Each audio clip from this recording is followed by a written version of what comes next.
Tout le monde, on va commencer dans une minute. J'entends une petite musique. Est-ce que, Jean, c'est toi qui écoutes la petite musique classique? Oui, c'est correct pour vous autres, ça? Ça met de l'ambiance. C'est bon. Bon. Je peux baisser le son. Bon, c'est bon? C'est gentil, mais non, mais je devrais faire ça maintenant à l'avenir, mettre une petite musique de fond pendant le. J'avais pensé à Black Sabbath, mais je suis pas sûr. Ouais, c'est pas trop le. OK, on a encore du monde qui s'en viennent.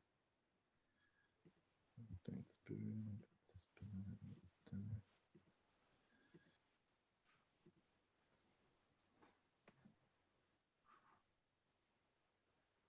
OK, ben on va commencer.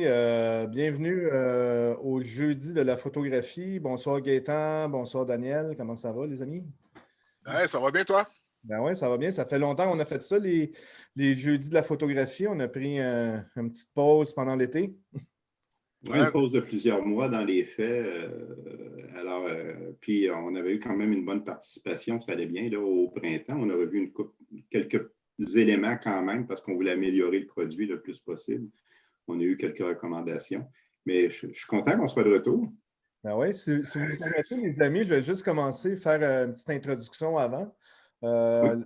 Là, on est à l'émission du 5 novembre 2020. Les jeudis de la photographie, ça va être tous les premiers jeudis du mois. Hein? Avant, on faisait ça tous les jeudis, mais là, on a décidé de faire ça une fois par mois parce que c'était beaucoup de travail, là, organiser un truc comme ça. Puis, aussi, on est paresseux, hein, ou quelque chose comme ça. Non, mais c'est fun de s'ennuyer un peu aussi. Oui, c'est ça, il faut s'ennuyer. L'émission dure 1 heure. Présentement, c'est diffusé en direct sur la page Facebook des Jeudis de la photographie. Fait qu'hésitez pas de partager si vous voulez.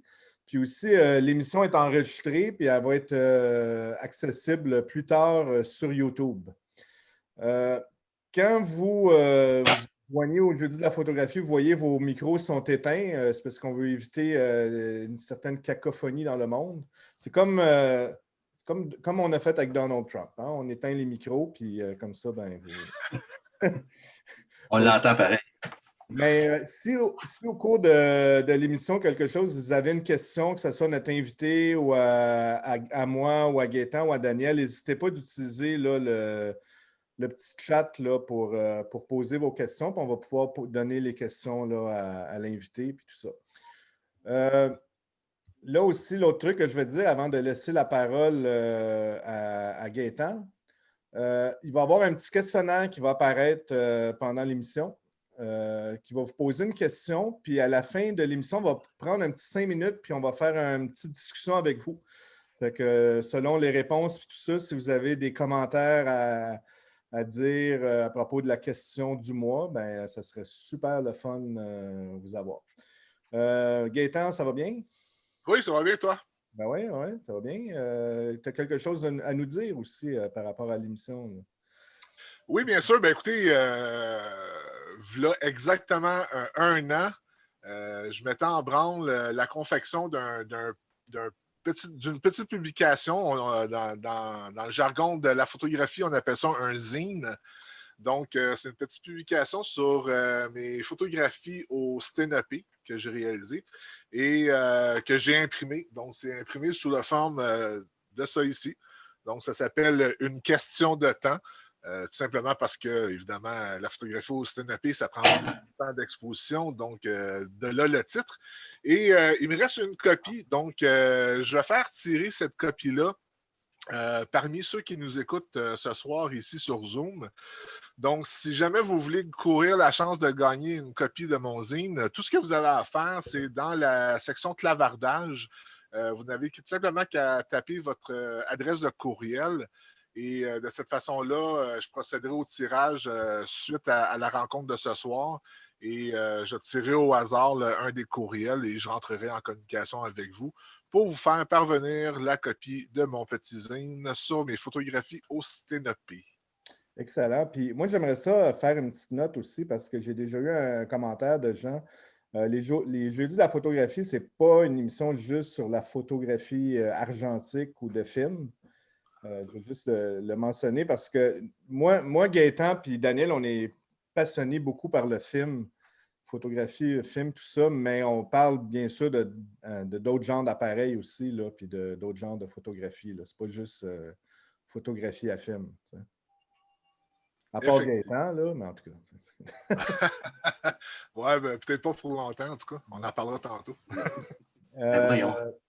Oui, puis Daniel, toi aussi, tu aimes beaucoup le film, puis on a passé du temps tous les trois la semaine dernière, on a fait une petite activité, tu veux en parler un petit peu? Oui, bien, c'était une super idée. Je ne me rappelle pas qui l'a proposé, mais je me souviens que ce n'était pas moi parce que je me rappelle avoir dit probablement. Oui, génial, on s'en va faire ça. On s'est dit on va faire une petite sortie tous les trois avec des appareils grand format. Et puis, on a fini par coordonner une journée où il faisait suffisamment beau pour le faire, pour le plaisir, en pleine ville, avec tout ce que ça pouvait représenter. Puis François a eu la géniale idée de faire un petit vidéo de ça qu'on avait envie de vous présenter. Mais avant de vous le présenter, je veux juste préciser que il y a quelques mois, quand on faisait les jeudis de la photographie, François vous en a parlé tantôt, vous avez des questions, il précisait que vous pouvez nous les écrire puis on va les transmettre aux invités. Dans le passé, dans notre mode de fonctionnement, c'était possible, les micros étaient ouverts tout le long, c'était possible de poser des questions en cours d'entrevue avec notre invité principal.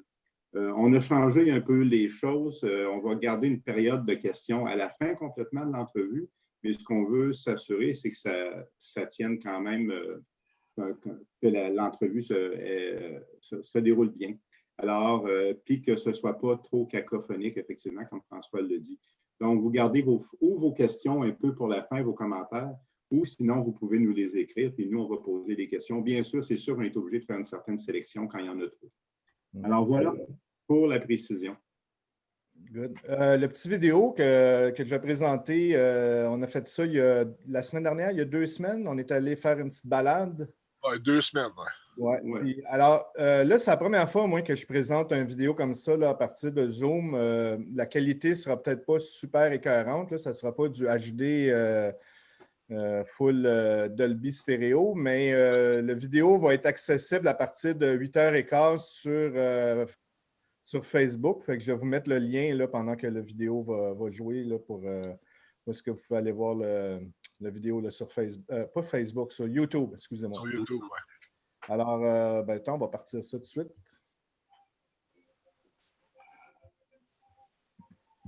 Hop, excusez-moi.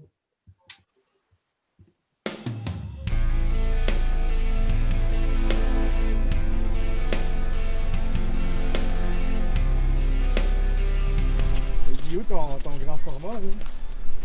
Non, ça marche pas. Là. On était supposé de filmer en... Moi, je trouve que c'est gros, ça. C'est pas assez gros. Je suis vraiment déçu. Ah non, il est dans l'auto parce qu'il est plus pesant que vos affaires. Vous autres, vous avez des petites affaires de rien, là, c'est des crottes, mais moi, je travaille avec du vrai grand format, là. Oh, du vrai grand format. Avec mes amis. Bonjour. Allô. Gaétan et Daniel. Hop, je vais peut-être la mettre droite, là. Il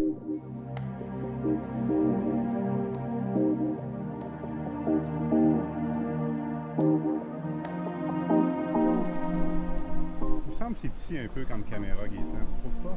Ben, c'est une caméra de poche. Ah, OK. C'est du compact. C'est du compact. Compact moderne.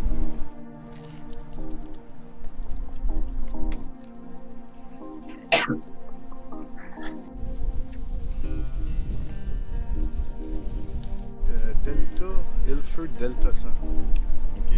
Que j'ai jamais vraiment essayé en 400. J'ai acheté un paquet cette semaine. Que tu devrais apprécier. Ouais.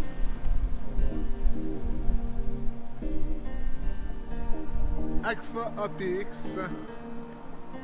Le film que j'adore. Donc, quand tu fais une photo, t'en fais-tu une ou deux?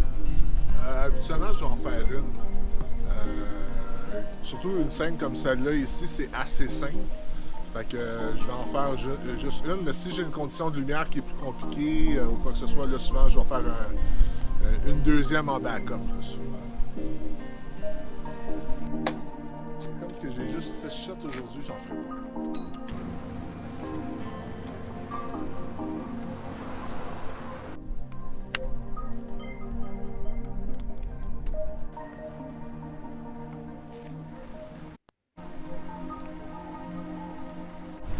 m'appartient pas. C'est une gracieuseté de Guy Glorieux qui me l'a prêté gentiment. Fait que je remercie. Merci beaucoup, Guy. J'espère qu'il nous écoute. J'espère.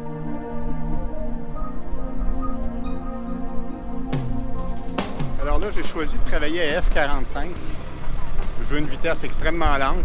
Puis, je travaille sur du papier positif direct. Donc, on parle de 3 ISO.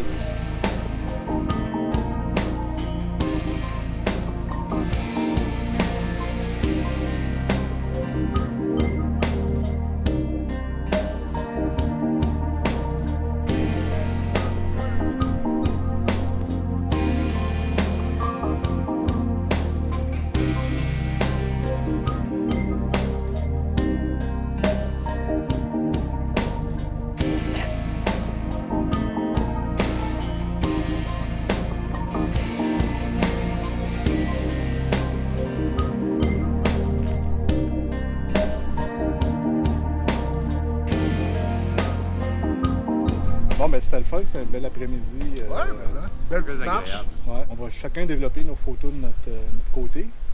Puis on va regarder ça dans la vidéo. On va Yes. voir si on était bon ou si on n'a pas été bon. Exactement. Confiance en vous. Ouais. Pas en moi, mais c'est pas grave. Non, mais ça se travaille. Ah, ok. Avec le temps. Allez, on recommencera. Ouais. C'est pas bon. C'est ça. OK.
Et voilà, les amis, c'était le petit vidéo du mois. J'espère que vous avez apprécié. J'ai mis le lien là, dans le chat. Fait que si jamais vous voulez aller le voir, il va être disponible sur YouTube à partir de 8h15. Mr. Daniel, Oui, c'est ton tour. comme toujours. On vous écoute. On vous écoute, M. Daniel. Bien, comme à tous les jeudis de la photographie, j'aime bien vous suggérer des livres photographiques d'auteurs, toujours. Alors, j'ai 2 petites sélections pour vous cette semaine. Et qui sont, François, je ne me rappelle pas le premier que je t'avais envoyé. Alors, on y va. Robert Frank, au départ, très connu pour son livre The Americans, effectivement, mais beaucoup moins pour d'autres ouvrages qu'il a pu éditer. Et il y a Storylines, qui est un livre exceptionnel, je considère, qui fait le tour beaucoup de sa photographie, mais qui va un peu plus loin, qui parle aussi, qui vient démontrer aussi des éléments de toute la filmographie de Robert Frank. C'est un livre, je considère, à avoir dans sa bibliothèque, si vous ne l'avez pas déjà. Alors, donc, il est vraiment intéressant. Et comme toujours, vous allez me dire, je le dis à toutes les fois, si vous ne pouvez pas vous le procurer, mais vous avez envie de jeter un œil dessus, Bibliothèque et Archives nationales du Québec, bien, c'est possible de l'emprunter également à la BANQ. Bon, on y va maintenant plus près de nous parce que j'aime toujours jeter un petit coup d'œil plus près de nous. Un livre, une édition qui est très différente, qui est à plus petit tirage. Un petit livre de Guy Glorieux sur son travail qui est sténopée et autres photographies. C'est beaucoup d'images, effectivement, de la ville de Montréal qu'il a fait au sténopé. Guy Glorieux, qui est photographe exceptionnel à mon point de vue. Il travaille avec un procédé. Bon, oui, le sténopé, on connaît, mais qui travaille en très grand format en sténopé, qui va choisir de garder ses images en négatif. Donc, on s'entend pour dire qu'on parle de photographie argentique à ce moment-ci, qui va louer des endroits, des chambres d'hôtel, qui va rendre totalement noir pour pouvoir créer des images de la ville qui sont directement sur le papier photographique. Alors, ça vaut vraiment le coup de jeter un œil. Il a travaillé la lithographie, il a travaillé aussi la photographie numérique. Je pense que pour Guy, tout est possible. Alors, petit livre à regarder comme ça. Et si vous voulez vous le procurer, communiquez directement avec le photographe, bien sûr. Alors, si vous faites une petite recherche, Guy Glorieux, photographe sur Internet, vous n'aurez pas de difficulté à tomber sur son site. Donc, et il est très gentil. C'est un ami. Oui, c'est vrai. On a tendance à pousser nos amis. Merci. Tu parlais, si je peux me permettre, tu parlais de la BANQ, puis moi, j'arrête pas de dire que c'est une ressource incroyable, la Bibliothèque nationale du Québec, pour des livres, mais aussi en ligne. Tu sais, tu peux avoir des magazines, la section Overdrive qu'on appelle, là, si vous allez dans la section des livres numériques, là, il y a toutes sortes de livres qu'on peut avoir, tout ça, fait que c'est vraiment, vraiment intéressant d'avoir du contenu, surtout en temps de pandémie comme ça. Yes. OK. Puis maintenant, on a notre invité. Notre invité qui est Jean Lauzon. Jean, merci d'être là. Bienvenue. Merci pour l'invitation. Sincèrement, c'est un honneur de t'avoir. C'est Jean Lauzon, pour ceux qui ne le connaissent pas encore, a débuté la photographie il y a, on ne dira pas il y a combien de temps, Jean, quand même. Mais Jean Lauzon, c'est le fondateur du Musée populaire de la photographie à Drummondville. Il a publié environ 13 livres, si je ne me trompe pas, Jean, tu vas me corriger, dont Transcanadienne, sortie 109, qui est un livre qui fait partie de l'histoire du livre d'auteur photographique au Québec. Il a publié Cantonville, sortie 2015, qui est, je ne dirais pas une suite, mais qui a un lien quand même avec sortie 109, et de nombreux ouvrages aussi sur la photographie comme telle. Alors, Jean Lauzon, bienvenue. Merci. Je sais que tu as beaucoup à nous dire. Alors, je vais essayer de ne pas trop parler et de te laisser le plus de place possible. Là, c'est à mon tour. Ouais. Écoute, on le fait de façon très conviviale, effectivement. Écoute, les premières images, je sais, Jean, que tu as commencé ta carrière photographique en photographie journalistique. Oui, en fait, j'ai commencé au Cégep de Jonquière avec les études que je faisais en communication à ce moment-là. Je vois André Boucher qui est là. On a travaillé ensemble à ce moment-là à Jonquière. Donc, ça fait plus ou moins 50 ans, là, ces jours-ci, que j'ai commencé à faire la photographie. J'ai commencé avec le journalisme, oui, parce qu'à partir de 1974, l'année où je suis déménagé à Drummondville, de Montréal, je me suis fait engager dans un journal hebdomadaire qui s'appelait l'Express, comme journaliste et photographe. J'ai fait les deux, en fait, texte et photo. Je faisais même de la mise en page parce que mes études en graphisme m'ont autorisé ou permis, si on veut, d'avoir des connaissances en graphisme et en design graphique que je fais toujours un petit peu de temps en temps. Donc oui, le journaliste. Ensuite, j'ai fait 8 ans pour La Tribune à Sherbrooke, au bureau de Drummondville.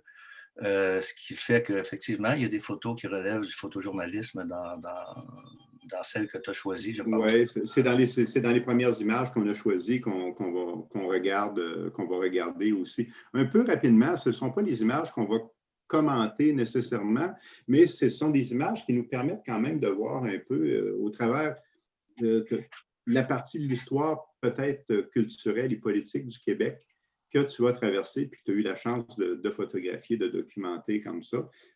François, si tu peux partir les premières photographies, s'il te plaît. Bien, effectivement, quand j'en avais l'occasion, là, ça, c'est perspective. Ça, c'est le fun pour moi parce que c'est mon premier reportage que j'ai vendu en 1975, donc la tornade de Saint-Bonaventure, tout près de Drummondville. Front page, puis 2 grandes pages couleurs en dedans. moi, j'étais très, très heureux de ça. Donc, mon premier reportage vendu à la revue Perspective. Pour ceux qui connaissent moins, là, c'est un magazine qui existait depuis 1969, puis qui est encarté dans les grands quotidiens du Québec, donc la presse, Le Soleil, Le Nouvelliste, La Tribune, puis probablement un autre au Saguenay-Lac-Saint-Jean. À la suite de Perspective, il y a eu Perspective Dimanche. Puis pour les anglophones, il y avait Weekend Magazine. Donc, c'est un magazine hebdomadaire qui a donné du travail à beaucoup de photographes pendant plusieurs années. Puis moi, j'ai collaboré avec eux autres une vingtaine de fois, une vingtaine de reportages. Des reportages qu'on soumettait ou qui nous commandaient, mais la plupart que moi, j'ai vu publier dans Perspective, c'était des choses que je leur avais proposées. J'avais choisi cette image-là de Perspective parce que dans la tête des gens, dans le souvenir des gens, Perspective, c'était quand même, c'était quelque chose qui était hyper important parce que c'est dans les premiers suppléments imagés qu'on avait à l'époque. Oui, dans les années 60, 70, je ne sais pas en quelle année ça a cessé, mais si on fait un peu d'histoire de la photographie du Québec, on peut retrouver des vieux numéros de Perspective avec des reportages, par exemple, de Michel Saint-Jean, puis de plusieurs autres là, de photographes qu'on a pu connaître par la suite, puis qui ont réussi à faire de la bonne photo, finalement, avec les années, puis à se faire connaître. Là. Souvent, ça a commencé par Perspective.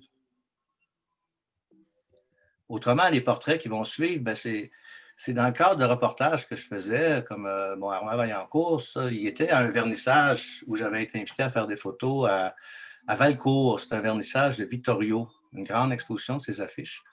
Vaillancourt était là, fait que je lui ai demandé s'il accepterait de faire une photo, puis il a accepté volontiers. Je pense qu'il aime bien ça quand on lui demande de le photographier, donc j'ai réussi à... Là, j'avais mis la planche contact. En fait, ce qu'on voit là, c'est ce que j'avais mis sur ma page Facebook.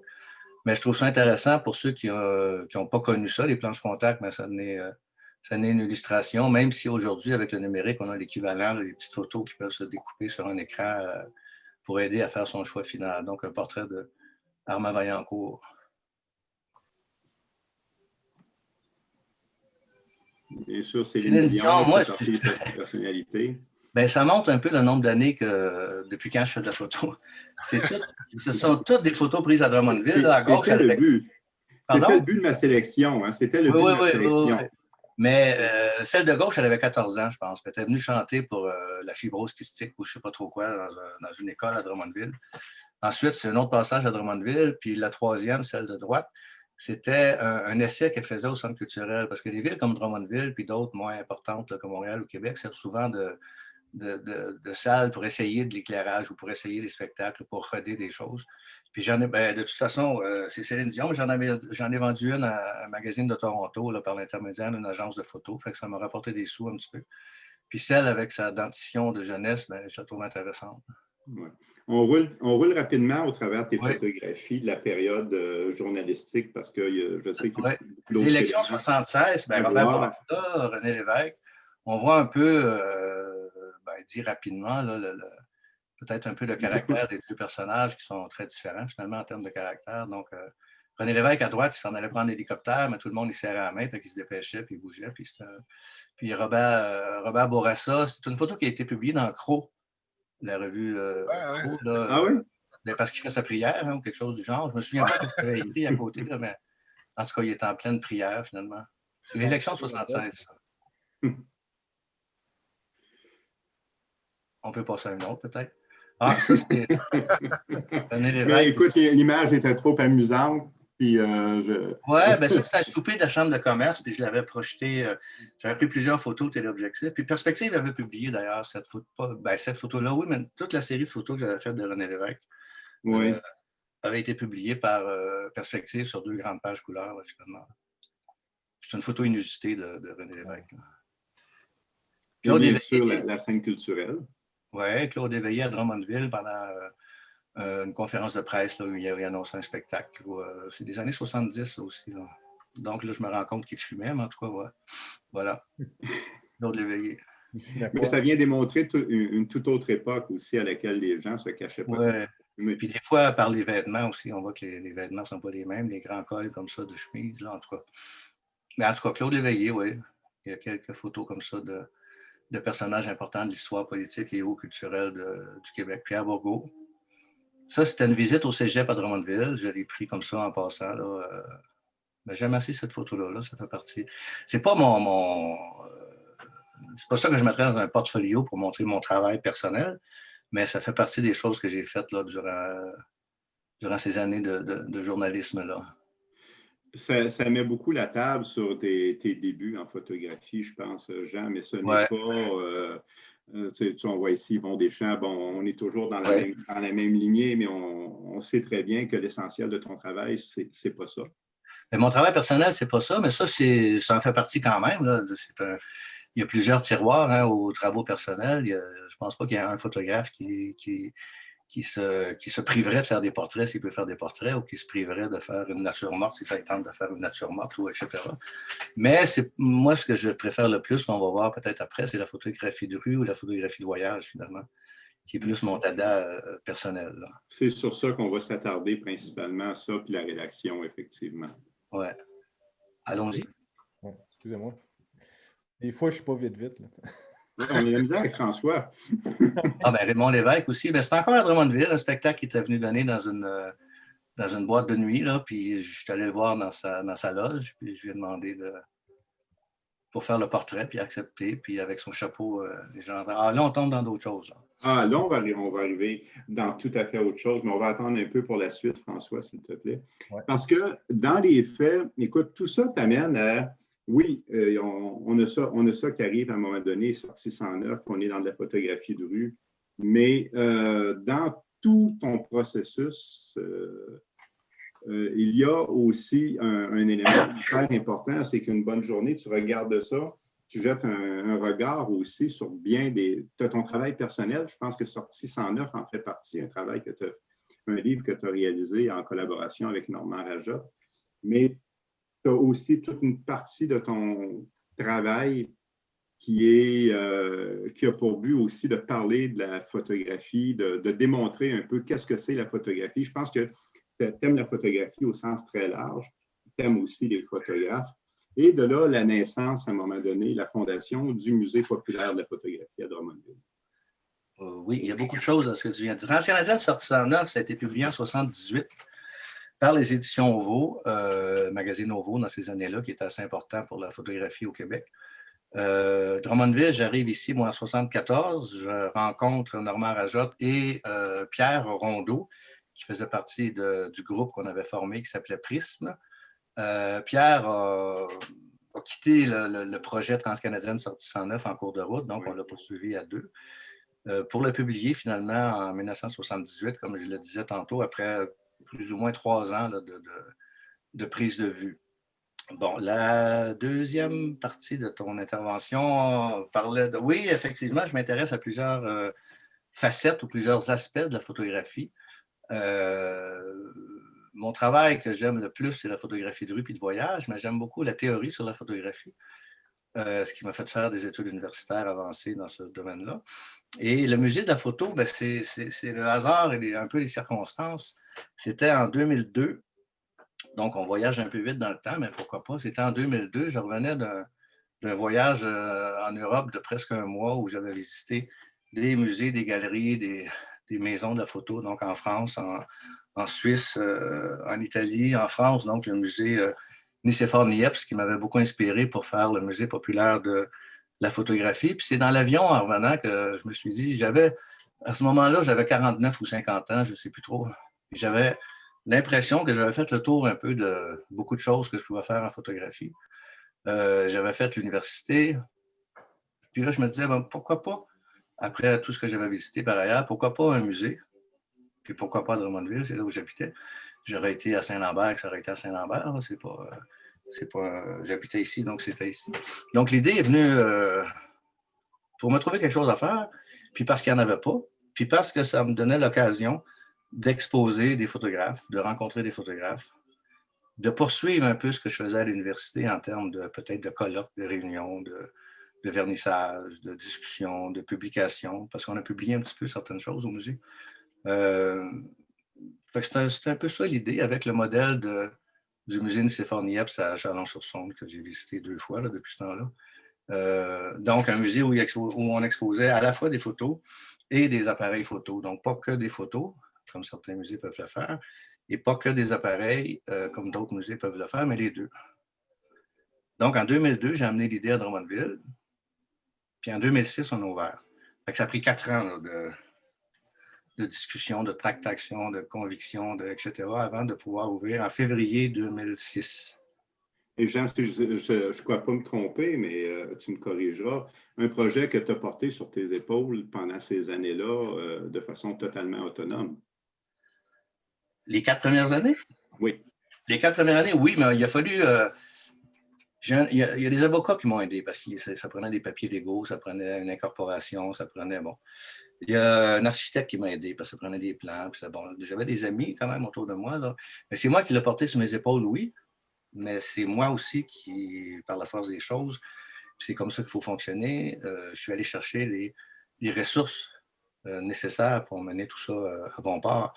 Il a fallu former un conseil d'administration provisoire, par exemple, pour l'incorporation. C'est un minimum de 3 personnes. Donc, j'ai trouvé 2 personnes qui étaient Normand Blanchette et Yvon Sévigny, qui ont accepté de faire partie de ce conseil d'administration. Parce que ça paraît pas, c'est pas des choses qui paraissent quand le musée ouvre, mais il y a beaucoup des rencontres avec des financiers possibles, des rencontres avec l'Office du tourisme, des rencontres avec des politiciens locaux, des rencontres avec des députés. C'est des heures et des heures et des heures et des heures et finalement des années, 4 années avant de pouvoir ouvrir. Il y a Michel Lessard, l'historien que vous connaissez peut-être, qui m'a beaucoup aidé pour l'ouverture du musée et par la suite aussi. Parce que la première demande que j'avais faite à la ville de Drummondville avait été refusée, ça ne les intéressait pas. Mais j'ai demandé à Michel de venir à Drummondville pour rencontrer le conseil municipal au complet. Donc, moi et Michel, on les a rencontrés. Puis, 15 minutes après, on avait 35 000 piastres pour partir. Fait que Michel, avec son pouvoir de conviction exemplaire et légendaire, a aidé donc à ce qu'on puisse ouvrir le musée, qui a donc ouvert les portes en février 2006 pour fermer, en tout cas en ce qui me concerne, au printemps 2016. Le musée Michel Lessard qui signe d'ailleurs la préface de ton dernier livre.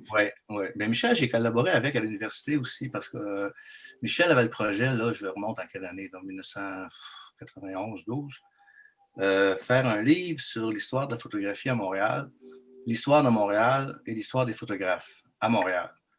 Il y avait 4 chapitres. Donc, il a demandé à 4 étudiants, parce que Michel enseignait à l'UQAM, moi aussi j'étudiais. Puis il a demandé à 4 personnes, donc moi, Serge Allaire, puis 2 autres, d'écrire un chapitre chacun sur une période donnée. Fait que ça, j'étais content, j'ai accepté. Puis finalement, la collaboration s'est poursuivie, puis on a continué à non pas à se fréquenter, mais à se communiquer de temps en temps là, nos projets respectifs, puis ce qu'on faisait, puis comment ça allait, puis etc. Donc, Michel, il a appuyé le projet. Puis non seulement le projet, mais le musée comme tel, tout au long de son existence.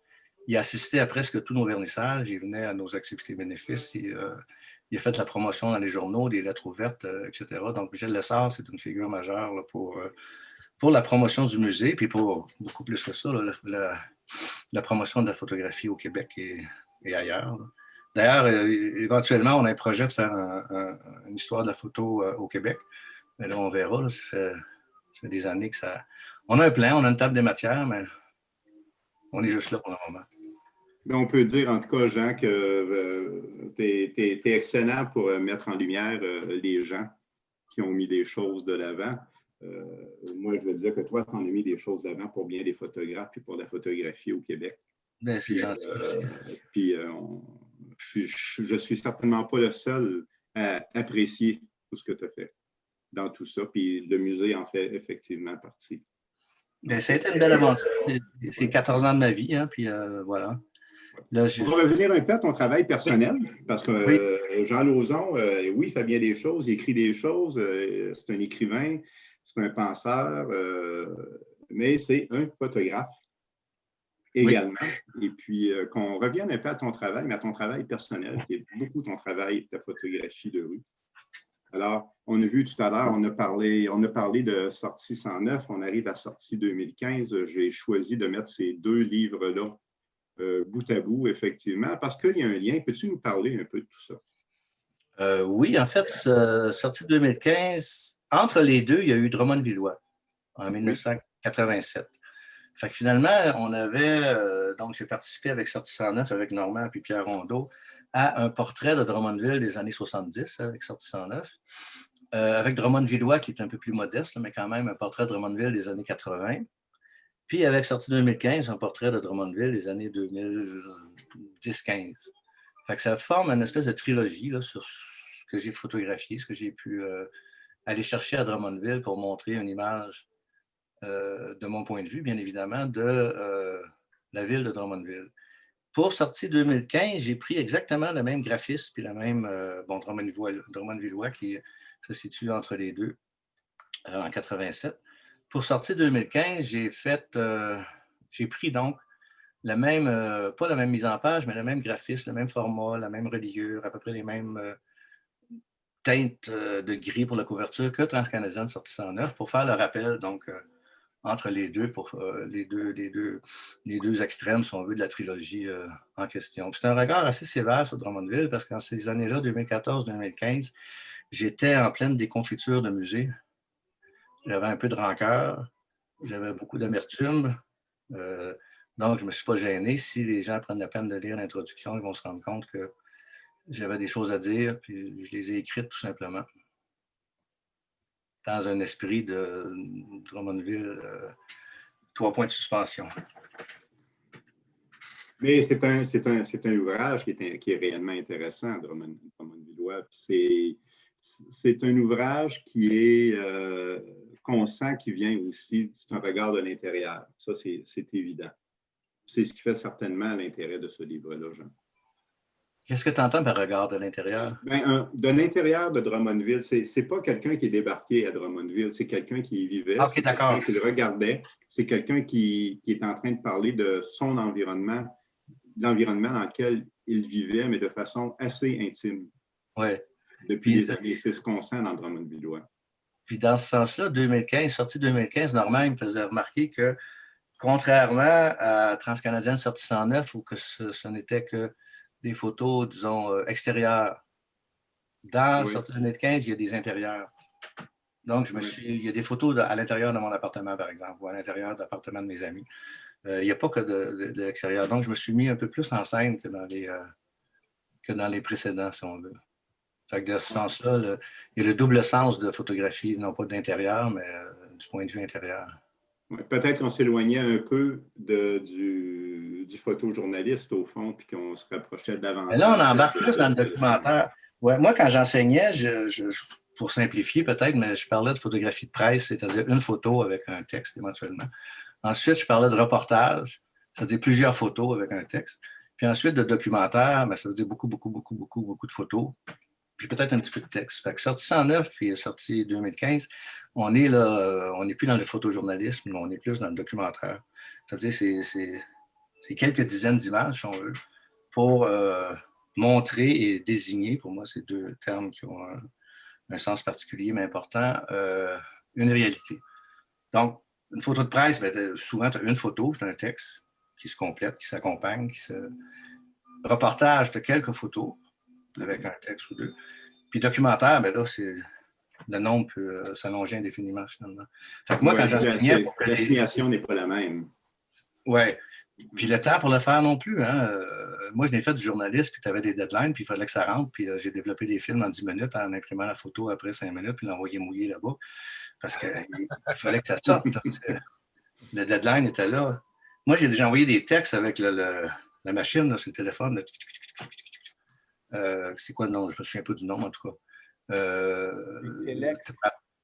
Non, même pas. Plus vieux que ça.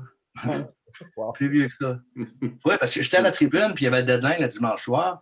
Puis les textes, on n'envoyait pas ça par Internet, il n'y en avait pas. Là. Fait qu'il fallait mettre ça sur un téléphone, puis on mettait le téléphone, on baisait sur un piton, puis il y avait une roulette, puis ça, en tout cas. Le fil, on appelle ça le fil. Oui, le fil, mais il y a un autre mot là, que c'est quoi? Une rotation, là. Hein? Oui, ça tournait. Ça au soleil. André va le retrouver avant la fin de l'émission. Dans le temps, il envoyait des photos comme ça, mais moi, j'envoyais des textes comme ça. De toute façon, mon deadline, moi, pour les photos, c'était à 5 heures. J'étais à Drummondville. C'est anecdotique, là, mais c'était quand même ça. Puis l'autobus de Drummondville pour aller à Sherbrooke partait à 5 heures. Fait qu'il n'y a plus de photos qui partaient après 5 heures le dimanche soir. Il fallait mettre les films dans l'autobus pour que ça se rende à Sherbrooke, pour qu'ils développent les films, puis qu'ils impriment, etc. Bien, tu nous parles de tes films, des images que tu as fait. On va en regarder quelques-unes que j'aimerais bien que tu commandes parce qu'elles font partie effectivement de ton travail personnel, de ton travail de rue. Ça, ouais, ça c'est à Évora, au Portugal. Ben, c'est des photos de voyage. Hein. C'est ni du photojournalisme, ni du reportage. Ben, c'est une forme de reportage, ni du documentaire, mais c'est vraiment des photos. Je ne sais pas quoi dire, commenter ce genre de photos-là. Moi, quand j'aime bien une photo, je le fais en silence habituellement. Je me laisse imprégner. C'est un terme que j'utilise souvent avec les photos ou les images en général. Je négocie ma relation avec l'image. D'où le titre aussi, là, ces images qui nous regardent. Hein, parce que moi, si je regarde l'image, mais l'image elle est en face de moi, puis d'une certaine manière, elle m'invite à négocier avec elle quelque chose. Puis ça se fait en silence ou ça se fait avec un mélange de percept et de concept. Puis là, si je me mets à analyser ça, mais on n'a pas assez de temps. Là. Effectivement. Non, ben, oui. Mais il y a des... Ben, on voit les filiations aussi. Hein?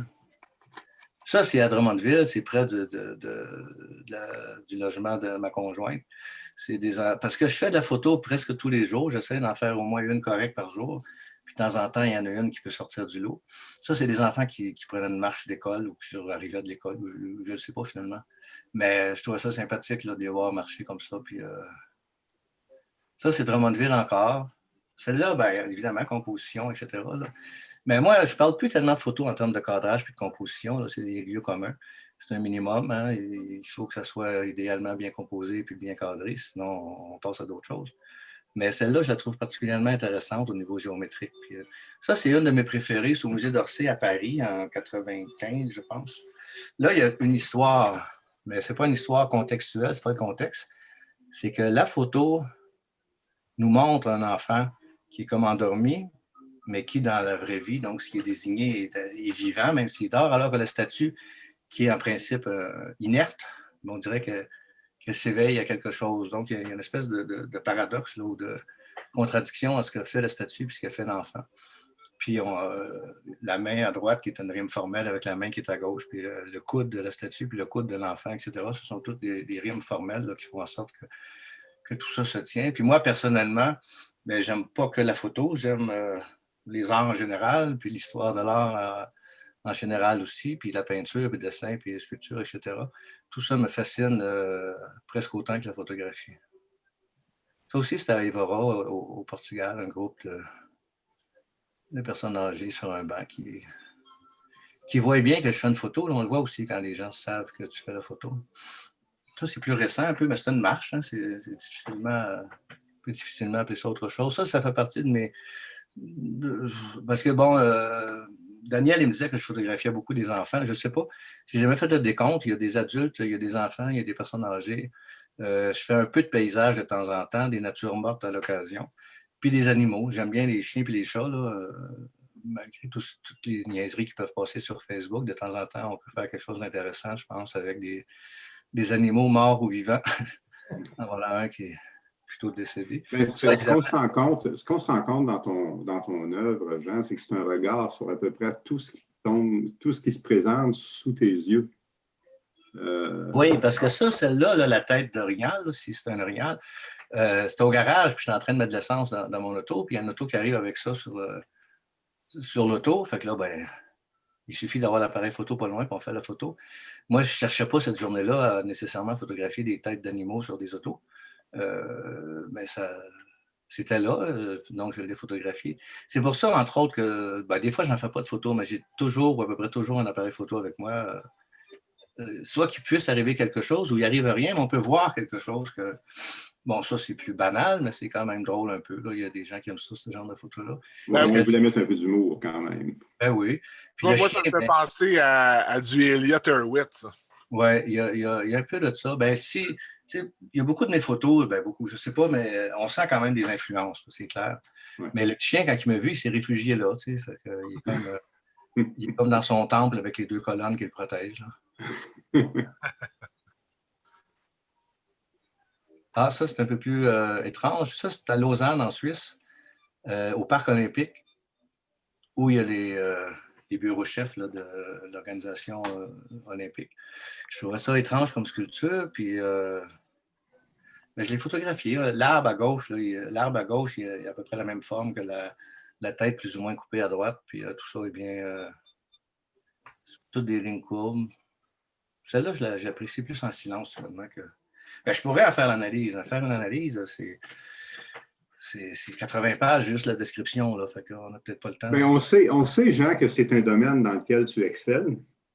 J'ai lu plusieurs de tes textes sur des photographies. Il y a ton dernier ouvrage aux éditions Cayenne, Ces images qui nous regardent, où tu prends le temps justement de penser, de réfléchir toutes ces photographies-là, de les commenter, de les nommer. Et j'aimerais beaucoup que tu nous parles de ce livre-là parce que je regarde ça. Écoute, c'est ton 13e ouvrage. Je sais. Avec ça, c'est pas une de mes photos. Oh, excusez. Ouais, là, François, je pense que tu viens de... OK, merci. On reste sur Jean. T'es rendu dans le 4e écran. J'ai partagé un mauvais écran. Je pense qu'il n'y avait pas de photos. Non, il n'y en a pas, effectivement. C'est notre livre aux éditions Cayenne, donc Ces images qui nous regardent de Jean Lauzon. Préface de Michel Lessard, comme on le disait un peu plus tôt, différents textes que tu as écrits sur des images, des expositions de photographes. Tu me disais, en dehors de l'entrevue, des photographes que tu aimes, que tu apprécies. Alors, j'aimerais beaucoup que tu nous parles de ce livre-là et de ta motivation à la rédaction de ce livre-là aussi. Puis, comment ça s'est passé un peu? Après la fermeture du musée, j'entends un drôle de son, là. Est-ce que ça va? Oh, on y va. Oui? Oui, tout est beau. Bon, ou durant les années que j'étais au musée, j'ai organisé une 50aine d'expositions, une 60aine avec les expositions extérieures, parce que durant la période estivale, on avait des expositions extérieures. Et pour plusieurs de ces expositions-là, j'ai écrit des textes qui ont, pour la plupart, été publiés sous forme donc, de dépliants, 4 pages, 8,5, 11, qui étaient distribués aux visiteurs pendant l'exposition, puis qui sont aujourd'hui dispersés un peu partout, finalement. Puis là, j'ai eu l'idée, puis d'autres personnes m'ont suggéré ça, de réunir ces textes-là en un seul volume, un seul ouvrage, pour que ça ne se perde pas, finalement, pour laisser ne serait-ce qu'un minimum d'héritage de ce que j'avais pu écrire au musée, d'où l'idée du livre, qui traînait comme tel depuis 3-4 ans, mais mon éditeur, finalement, j'ai eu des problèmes, donc j'ai proposé le projet à Robert Hébert, qui l'a accepté en février de l'année passée. Puis après 4-5 mois, finalement, on l'a publié. J'ai rajouté quelques textes que j'avais entre-temps publiés aussi sur ma page Facebook, des commentaires sur soit une photographie ou soit une publication. Parce qu'après la fermeture du musée puis mon congédiement sauvage, j'avais plus grand-chose à faire. Fait que je me suis dit, il faut que je continue à faire des choses quand même. Fait que je me suis mis à écrire des comptes rendus de livres, des comptes rendus de photos. J'ai dû en écrire 70 ou 80 sur ma page Facebook. Fait que j'ai été puisé là-dedans, des choses que j'avais écrites, dont un compte rendu. Là, je vois l'ami Guy Glorieux là, sur un des petits écrans. J'avais fait un petit compte rendu de son livre. J'avais fait un compte rendu de ton livre aussi, je pense, Daniel. Oui. Puis à un moment donné, je suis tombé sur une photo sur Facebook de Luc Bertrand. Puis là, j'ai réagi fortement, je dirais, dans une perspective esthétique et photographique. Puis j'ai écrit quelque chose. Puis donc, j'ai décidé de mettre aussi ce texte-là dans le livre Ces images qui nous regardent, les textes que j'avais écrits pour le musée et quelques comptes rendus que j'avais faits sur Facebook entre-temps. Donc, ça permet d'avoir réuni dans un seul volume, j'appellerais ça une espèce de legs ou de testament théorique, parce qu'à travers les appréciations d'images et des comptes rendus d'exposition, il y a toutes sortes de propositions là, en histoire de l'art. Il y a toutes sortes de propositions pour indiquer ou suggérer des façons d'aborder les œuvres d'art puis de les apprécier ou pas. Il n'y a pas qu'une manière. Hein. Dans plusieurs textes, je parle des approches sociologiques, politiques, sémiotiques, psychanalytiques, etc. Donc, il y a plusieurs façons d'aborder les œuvres d'art. Puis à l'intérieur des textes, on retrouve ces pistes d'analyse-là. Fait que voilà l'origine de l'idée de publier le livre. C'est un legs théorique de ma part et la volonté de pouvoir réunir en un seul volume ce qui autrement aurait été éparpillé d'un bord puis de l'autre après la fermeture du musée. Je considère, Jean, que c'était une excellente idée. Et si tu me permets, pour conclure, je vais oser lire un tout petit paragraphe que tu as écrit et que tu vas certainement reconnaître. Bien, ça va être simple de reconnaître de qui on parle, compte tenu que tu le cites de surcroît. J'aime prendre mon temps, écrit René Bolduc. Et il le fait admirablement bien, surtout dans le cadre de cette série sur le cimetière Staglieno, où l'histoire s'est arrêtée pour ceux et celles qui ont élu domicile. Les photographies de René Bolduc sont virées alors. Ce qui scelle le résultat final de l'image, nous dit le photographe. Ce qui assure à la photographie ainsi traitée une longévité accrue, peut-être pas éternelle, et qu'en savons-nous, mais suffisante pour que nous puissions daigner prendre le temps, nous aussi, d'y accorder notre bienveillante attention. Puis j'ai choisi ce bout de texte-là, Jean, parce que à l'ère où on voit beaucoup d'images dans une journée, où la photographie peut aller très vite, compte tenu de tous les bénéfices que le numérique peut nous apporter, de prendre le temps de regarder comme il faut, de prendre le temps de réfléchir et de penser à chacune de ces images-là et de comprendre qu'est-ce qu'elles peuvent résonner en nous. On ne le fait pas toujours. Puis, je considère que ces images qui nous regardent nous invitent à le faire. Alors, merci pour ta présence, puis merci pour ton travail. Merci pour les commentaires, puis merci pour l'invitation. Puis moi aussi, j'aimerais ça te remercier, Jean. Tu sais que moi, j'aime beaucoup passer de temps en temps. J'ai passé 2-3 fois chez toi à Drummondville, avoir des discussions intéressantes avec toi. Fait que c'est des discussions que j'apprécie beaucoup. Puis je veux juste te dire que ton instrument de travail que j'ai, je l'utilise encore pas mal souvent. Ça, c'était la caméra qui était à Jean, là, que peut-être tu as fait beaucoup de photos avec, qu'on a vu ce soir. Là. Je ne sais pas. Oui, il y a des chances. Ouais. Il y a des bonnes chances, mais en tout cas, je veux juste te dire que je m'en occupe comme un petit bébé. Merveilleux. Good. Pour continuer un petit peu sur, Daniel, ce que tu disais, la quantité de photos qu'on voit de nos jours, puis tout ça. Puis je suis sûr que c'est un sujet qui intéresse notre ami, notre invité ce soir. C'est, je vais revenir à la question du sondage là, qu'on a posé ce soir. Je pense que tout le monde... François, juste avant, là, c'est s'assurer. Est-ce qu'il y a des gens qui ont des questions pour Jean? Ah ben oui. Avant de passer au sondage. Moi, je voulais te remercier, Jean, pour le travail que tu as fait. On se connaît depuis longtemps. On s'est connus à Jonquière au début des années 70, quand on étudiait en communication. Oui. Puis on s'est revus à Québec, quand j'étais à Québec, au groupe Image. Oui. Puis après ça, on s'est perdu de vue pendant des années. Puis là, j'ai eu le plaisir d'exposer au Musée de la photographie Anima Mundi. Puis je me souviens que en tout cas, je le lis encore, le catalogue que tu m'avais fait là, pour le catalogue d'exposition avec le texte était fabuleux. Et pour finir, aussi, le livre, là, Ces images qui nous regardent, qui est vraiment un titre exceptionnel, là, qui est très évocateur aussi. Tout le travail sur l'appréciation de différents photographes. Puis j'ai eu le plaisir, ton texte sur mon ouvrage Épreuve du temps c'est vraiment inédit. Si j'avais lu ce texte-là avant de publier mon livre, c'est probablement que je l'aurais mis dans le livre. Il était très pertinent aussi, puis bien écrit. Puis, donc vraiment, puis je veux te remercier pour tout le travail que tu as fait. C'est vraiment exceptionnel. Ta contribution à la photographie au Québec. Puis c'est juste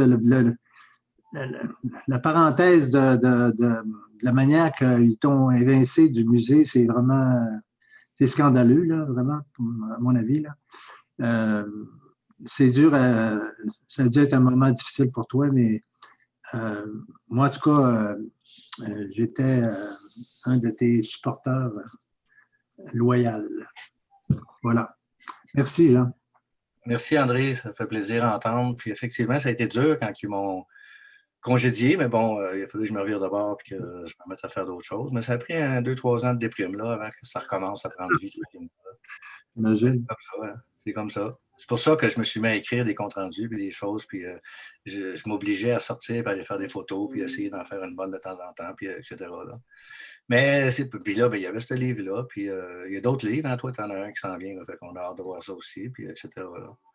Puis des collaborations avec Robert Hébert, que j'espère. Puis effectivement, le texte, j'avais à choisir, puis il y avait un nombre de pages, fait que j'ai choisi le plus court là, pour. J'aurais pu publier le texte que je t'avais écrit pour l'exposition au musée, mais peut-être dans une prochaine édition. Est-ce qu'on a d'autres questions pour notre ami Jean? Non. OK, ben gars, on va continuer où j'étais tout à l'heure. Sur le sondage de ce soir. Alors, la question qu'on a posée aux gens ce soir, c'est est-ce que vous utilisez les réseaux sociaux pour partager votre travail photographique? Il y a un débat. Moi, je vois, comme toi, Jean, je vois que tous les jours, presque, tu mets ton travail de la journée, ou je ne sais pas trop. J'ai l'impression que tu as comme un... Tu sors le matin de promener, tu fais des photos, puis tu les postes plus tard sur ton Facebook ou quelque chose. Moi, la question, c'est par rapport aux réseaux sociaux et tout ça, est-ce que les gens s'en servent et tout? Puis, il y a pas mal de monde qui ont dit oui. Il y a 44% de personnes qui ont dit je suis actif tous les jours sur les réseaux sociaux. Il y en a qui ne sont pas très actifs, non 44%. J'ai un 6% qui dit non, mais je devrais. Puis, j'ai une personne, je ne sais pas si elle aimerait ça parler, mais elle dit non, je refuse de mettre mes photos sur les réseaux sociaux. Fait que moi, j'aimerais ça entendre quelqu'un qui parle de pourquoi il est actif et qui met ses photos sur les réseaux sociaux à tous les jours. Puis j'aimerais beaucoup entendre parler la personne qui dit moi, je ne mets pas mes photos sur les réseaux sociaux pour qu'on aille un peu là, les deux Est-ce que je peux mettre mon grain de sel? Président, C'est micro ouvert. Ouais. À cette étape-ci, tout le monde peut parler. Ça peut même devenir cacophonique. Mon grain de sel. Moi, personnellement, je suis très actif sur les réseaux sociaux, surtout sur Instagram. La raison est que pour ceux qui sont sur Internet depuis un certain temps, vous avez sûrement remarqué que les sites Internet en tant que tels, on en parle de moins en moins. Donc, c'est une façon pour moi, en tout cas, de montrer mon travail photographique, c'est de le partager sur des réseaux, surtout comme sur Instagram. Instagram est pris d'assaut par les photographes et je trouve que c'est tout simplement un excellent moyen pour montrer son travail photographique, tout simplement. Puis j'ai une question pour toi, Gaëtan. Est-ce que toi, comme photographe, ça t'a apporté quelque chose comme peut-être des contrats ou des expositions, des projets ou des... Ben, pas de contrat en tant que tel, mais c'est sûr que, bon, moi, je fais beaucoup de portraits, puis je fais du landscape, de la nature. Et Instagram, pour le point de vue portrait, ça m'a aidé à rentrer en contact avec des modèles, justement, pour pouvoir créer des sessions de portraits ou des trucs du genre. Donc, pour ça, oui, ça a été pratique. Là. Cool. Est-ce qu'il y a quelqu'un qui a une opinion différente? Moi, j'aimerais ça entendre quelqu'un qui a une opinion différente là, de ça, qui ne pose pas ses trucs sur Internet. Ou... Sur Facebook. Bonsoir, je ne sais pas si vous m'entendez, Francis Novak. Oui, on t'entend bien. Bonsoir, merci pour la présentation. C'est ma première fois à vos jeudis. J'ai bien apprécié. Et puis, à propos des médias sociaux, je trouve ça vraiment bâtard. Moi, je suis très ambivalent par rapport à ça parce que je pense que ça peut être un outil de promotion intéressant, mais en tant que façon de diffuser des photos, je trouve ça assez réducteur. Puis je trouve que justement, on faisait allusion là, à comment les images nous parlent. Puis j'ai l'impression que ça ne rend pas nécessairement justice à un type de photographie Instagram. Puis d'ailleurs, il y a une esthétique qui est propre à Instagram. Là. Et puis, il y a certaines photos, je vois qu'il y a beaucoup de photographes, même des photographes très connus, là, qui utilisent ça, mais c'est plus un outil de promotion. Ce n'est pas nécessairement pour présenter leurs photos. C'est plus pour les relancer, pour parler d'un lancement de livre, d'exposition, d'autres photographes. C'est plus un objet de communication que qu'une façon de diffuser leur travail comme tel. Et puis... Est-ce que je peux te poser une question? Oui. Tu parles d'une façon de diffuser leur travail. Quelle autre manière que tu vois, toi, qui pourrait diffuser leur travail? À part Moi, ça? je pourrais répondre là, tantôt. Là. Ouais. OK. Ben, c'est sûr que qu'est-ce qui peut être intéressant, là, c'est de se créer une communauté. Il y a beaucoup de photographes que, dans le fond, c'est un moyen de se faire connaître, mais aussi, à un moment donné, tu crées une communauté, puis éventuellement, si tu sors ou tu fais une exposition, ben là, soudainement, ça peut te rapporter. Parce que là, ils font, ah, lui, c'est intéressant, qu'est-ce qu'il fait, qu'est-ce qu'il raconte. Puis bon, tu vas être peut-être entraîné à vouloir acheter son livre ou aller à son exposition. Mais sinon, des fois, moi, c'est vrai que moi, je découvre quand même des choses assez intéressantes, des photographes assez intéressants sur Instagram, mais je vais toujours voir au-delà d'Instagram, c'est-à-dire je vais voir sur leur site web, j'essaie de me procurer des livres, ou des fois, ça me permet aussi de découvrir des maisons d'édition, de découvrir d'autres photographes. Donc, il y a une sorte de ramifications qui sont intéressantes pour découvrir d'autres photographes. Alors, si je comprends bien, tu es en train de nous dire que c'est une porte d'entrée pour toi, un peu comme un catalogue, oui. Une vitrine, mais ce n'est pas une finalité. C'est ça, exactement.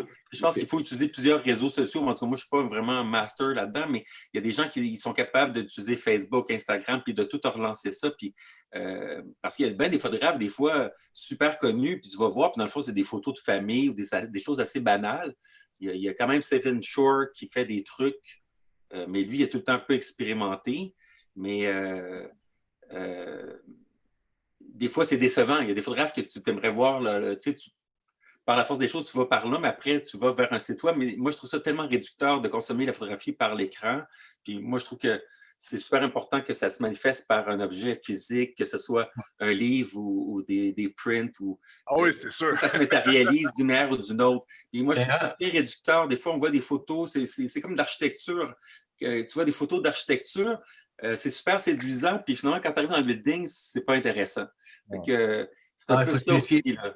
Il faut se méfier. C'est un travail de séduction, les réseaux sociaux, plus que d'autres choses, parce qu'il y a des photographes qui font du travail super intéressant, mais ça passe pas par les réseaux sociaux parce que c'est trop sombre, c'est trop subtil, puis c'est pas intéressant. Hein. Je comprends qu'il y en a qui veulent pas mettre du stock là-dessus parce que ça ne rend pas justice à leur travail du tout. J'aimerais ça laisser le mot de la fin sur ce sujet-là à Jean, parce que là, il faut qu'on quitte, il est déjà 8 heures.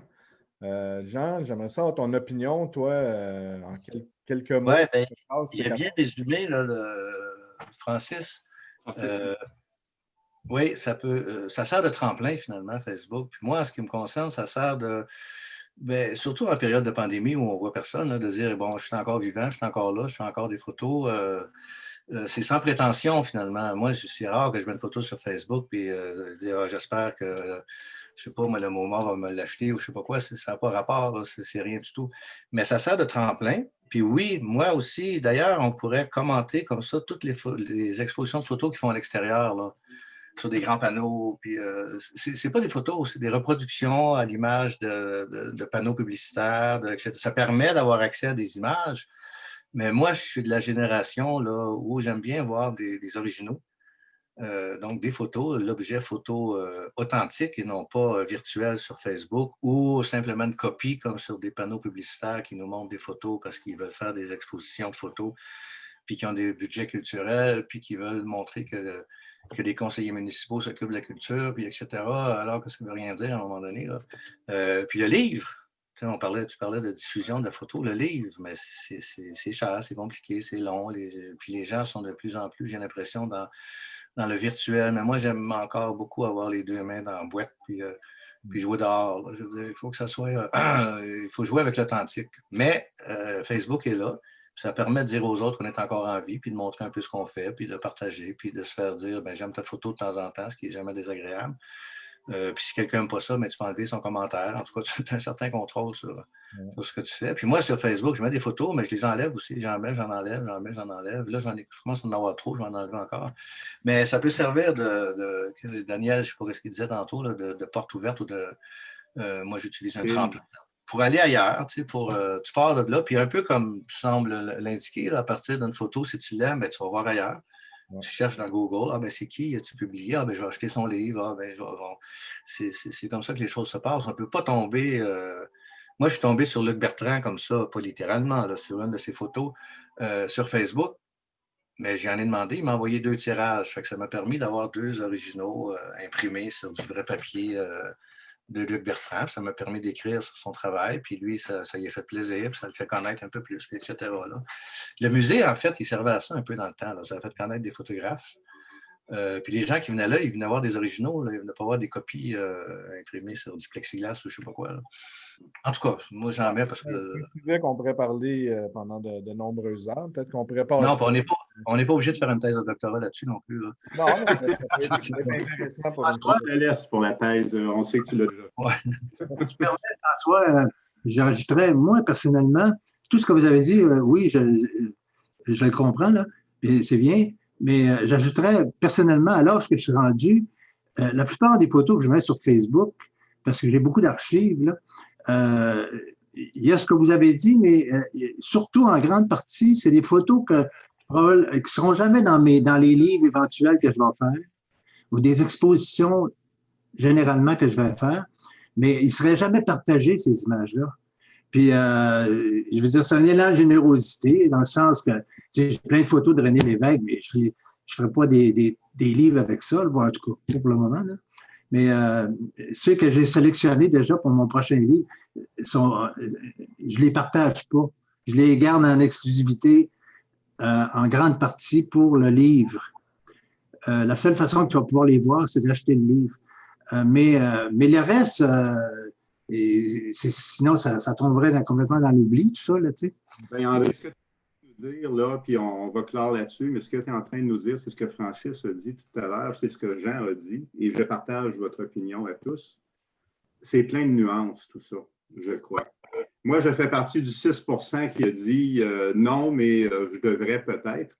Si les gens me demandent un Instagram, est-ce qu'on peut aller voir? Je suis presque gêné de le dire parce qu'il y a seulement 2 photographies que j'ai sur ça. Puis les 2 photographies qui sont là, bien, ce ne sont pas nécessairement les photographies que les gens ont peut-être envie de voir. Oui, peut-être un peu plus. Oui, c'est un bel. Mais je pense que ça a ses limites, mais ça permet ça.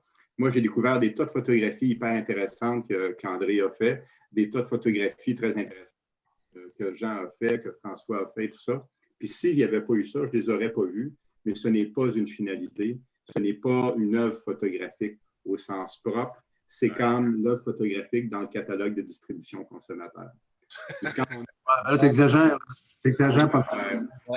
Sur ça, on vous remercie. On a dépassé un peu notre temps, mais on aime parler. Ouais. Et on vous donne rendez-vous dans un mois où notre invité sera Geneviève Thibault. OK, bien merci beaucoup. Merci Daniel, merci Gaétan. Gaétan, un petit mot de la fin rapide. Oui, bien écoutez, comme je disais tantôt, je vais procéder au tirage pour mon petit zine une question de temps. Donc, je vais afficher le ou la gagnante sur le groupe Facebook. Et ça, c'est super important, tout le monde. Si vous n'êtes pas membre du groupe Facebook Les Jeudis de la photographie, faites-le. Parce que c'est là qu'on véhicule tous nos messages de diffusion et tout. Donc, allez vous inscrire. Très facile à trouver dans Facebook. Jeudi de la photographie. Et on est là. Très bien dit, mon ami Gaétan. Puis en plus, sur la page Facebook des Jeudi de la photographie, je vais mettre plus tard le lien vers l'émission de ce soir, le lien aussi de notre petite vidéo qu'on a faite, qu'on a présentée au début. Puis, on va sûrement mettre des liens pour les livres de Jean Lauzon, puis montrer quelques photos que Jean a partagées avec nous ce soir. Et voilà. Donc, voilà, les amis. Ben, merci beaucoup. Je voudrais vous remercier, moi, en terminant de l'invitation. Ça a été fort agréable. Je voudrais saluer André, là, que je vois encore dans le petit carré, dans le petit rectangle. Oui. Guy Glorieux, que j'ai aperçu, là, je voudrais saluer. Puis Guy Lafontaine, là, qui a passé, mais je pense qu'il a quitté. En tout cas, c'est des gens que je connais et que je n'ai pas vus depuis un bout de temps. Fait que je vous salue bien humblement. Puis merci pour l'invitation encore une fois. OK. Bien, merci beaucoup, Jean. À la prochaine. Bonsoir, tout le monde. Bonsoir.